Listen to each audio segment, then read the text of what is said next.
Hey guys, ITFC 101 here, again bringing you the 7th episode of my Football Manager 2011 walkthrough with Ipswich Town. Today, after that disappointing defeat on penalties against Fulham, we return back to the Championship, and it's away at Coventry. It's our first away game since that defeat at Doncaster, so hopefully that'll turn out better. Normally, as I said earlier, that I prefer to play 4-5-1s away from home, but as the 4-4-2 have been working so well at home, I mean, getting a 1-1 draw at Fulham with chances to win, I thought it was worth sticking with. Um, 4-4-2 is probably. I do like the 4-5-1, especially with the holding midfielder and fast wingers, especially on the counter attack. But I think 4-4-2 is working, so I don't see any reason to change it. So, what I thought I'd talk about in this commentary is I'm recording this commentary on the Monday 23rd of May. And yesterday was Survival Sunday in the Premiership, the final day of Premiership fixtures. And that is what football is all about. It was a exciting day. I decided to watch the Manchester United versus Blackpool match. As well, I think like everyone, I've had a soft spot for Blackpool this season. Against the odds, they've had some great wins. I mean, their win at Anfield come to mind, and I mean they were 2-1 up against Manchester United, so that was a great effort by them. It would have been great if they stayed up, but they're not really a Premiership club. They don't have the facilities. The only main player is Charlie Adam, and I can't see him staying this season. Hopefully, go to Tottenham. Tottenham is probably one of my favourite Premier League sides. Them and Liverpool probably. I'm not really the biggest Chelsea, Arsenal, Man United fan. Probably Man U more than, well, definitely Man U more than Chelsea and Arsenal. I really don't like Chelsea and Arsenal. But yeah, so Blackpool went down unfortunately. It was a great match. Charlie Adam with a great free kick. Blackpool could have gone ahead in 30 seconds. But it's so twisty turvy. I think it has 14 different changes in the bottom three, which is unbelievable. I mean, Wolves scoring in the 87th minute against Blackburn saw them for a while. They were staying up on goals scored, but then Birmingham conceded at Tottenham, so they went down by an extra point. It's a huge shock from Birmingham. I mean, they go from League Cup champions beating Arsenal in the final to relegated from the Premiership. I mean, it's weird to think that we could have possibly played them in the League Cup, because we were through to the semi-finals as well, but we missed them. We drew Arsenal. I'm sorry for this lag here that you're seeing. As I said, sometimes Fraps just decides to lag. I really don't know why. But there's a great finish there. Jason Scotland makes it 1-0 to Ipswich. So he has really proven his worth in the team. So I'm really happy with his performance. As I've mentioned many a time, Ipswich's strike force is one of the worst things about them in the Football Manager series. However, Jason Scotland is really putting in a shift. Must be our top scorer at the minute. I think he's got like 4 or 5 goals in 4 or 5 games. So that is more than enough, a goal a game, to keep him in the side, even though I'm not really the biggest fan of him. But back to the Premiership final day. Yeah, but so Birmingham went down as well. They lost to Tottenham. So they had a hard run since winning the League Cup in February. I think they've won 2 games since, and 2 in 12. That's just not good enough. You're not going to stay up like that. And of course West Ham were already down. I saw them in action in pre-season. They played down at Portman Road, and they beat us 1-0. But I could tell that from that game they were in trouble. And it's proved me right that they've been relegated easily. Their season ended with a whimper against Sunderland, I think, 3-0 at home.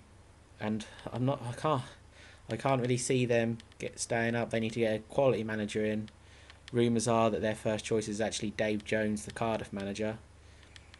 So he knows his division, but I mean he hasn't got Cardiff up in many years. He's been in the playoffs, he's been round about there, but he still hasn't got them up.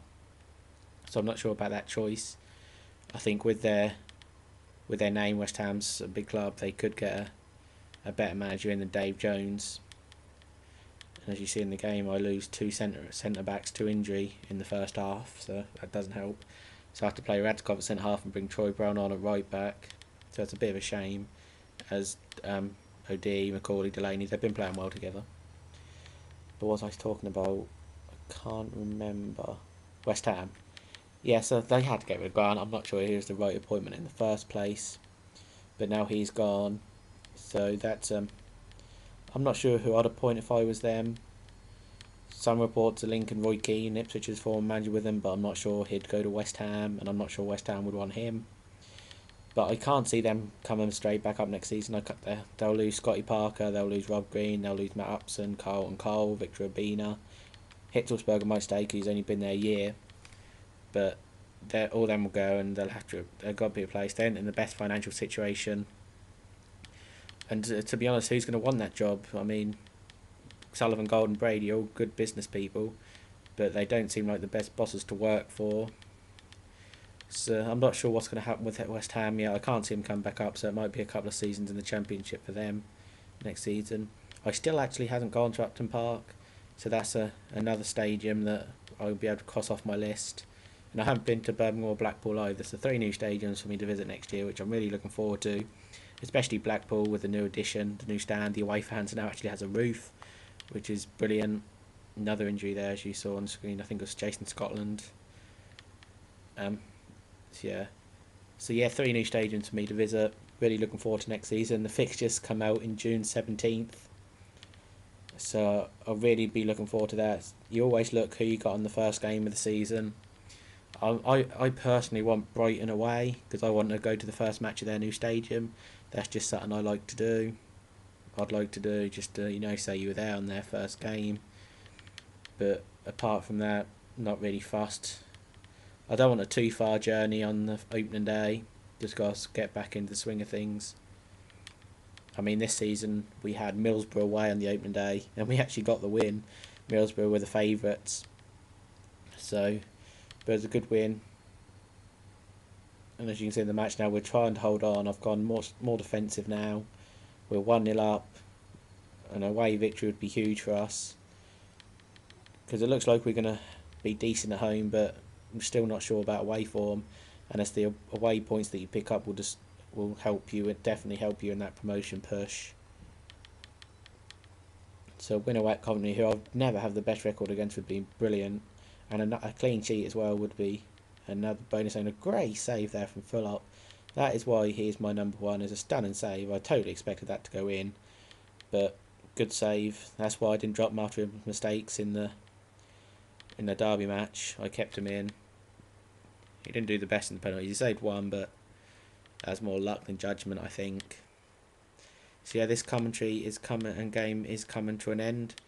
Just want to thank you for all the support I've been receiving, and a like rating, a favourite would be appreciated. Many thanks to the people watching every video. I know last episode was very long, 70 minutes, but I wanted to bring you the whole match just so you got all the excitement of the extra time and penalties. So yeah, there shouldn't be that long of a match again. Not until the FA Cup, but then you got replays. So that's the end. A great win there. 1-0 away at Coventry. Couldn't be more happier. As you can see, we're now out 8th in the table after 4 games with 7 points. A good 1-0 win. Jason Scotland with the goal. 8th in the table. And I think we've got the foundations are there for a good season, and hopefully some good entertainment for you guys. This has been ITFC 101, and I'll see you guys later.